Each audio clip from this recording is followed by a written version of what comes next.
আমি তোমাকে কি নামাজের একটা নমুনা বলবো? দেখো নামাজ কি জিনিস। আল্লাহু আকবার বললে, তুমি সানা পড়লে, আউযু বিল্লাহ পড়লে, বিসমিল্লাহ পড়লে, আলহামদুলিল্লাহি রাব্বিল আলামিন মানে সূরা ফাতিহা পড়লে, সঙ্গে যে কোনো একটা সূরা হইলেই হলো, সঙ্গে যে কোনো সূরার বড় একটা আয়াত হইলে হইলো, অথবা ছোট ছোট তিনটা আয়াত হলে চলবে। আমি কি তোমাকে ছোট তিনটা আয়াত পড়ে শোনাবো? আউযু বিল্লাহি মিনাশ শাইতানির রাজীম।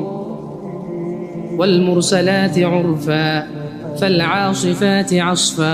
দুই আয়াত হয়ে গেল। আল্লাহু আকবার। এরকম ছোট্ট তিনটা আয়াত পড়লেই হলো।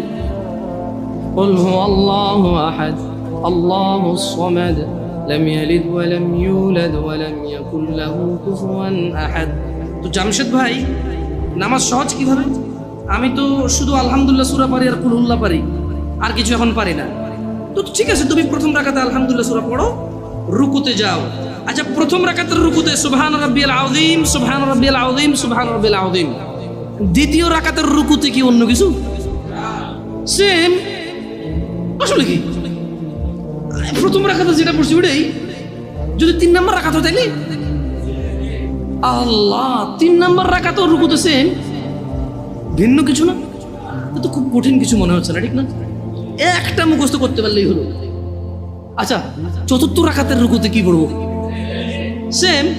আরে না, এখানে অনেকে সালাত আদায় করে না, বলে যে কঠিন, আমি সালাত করতে জানি না।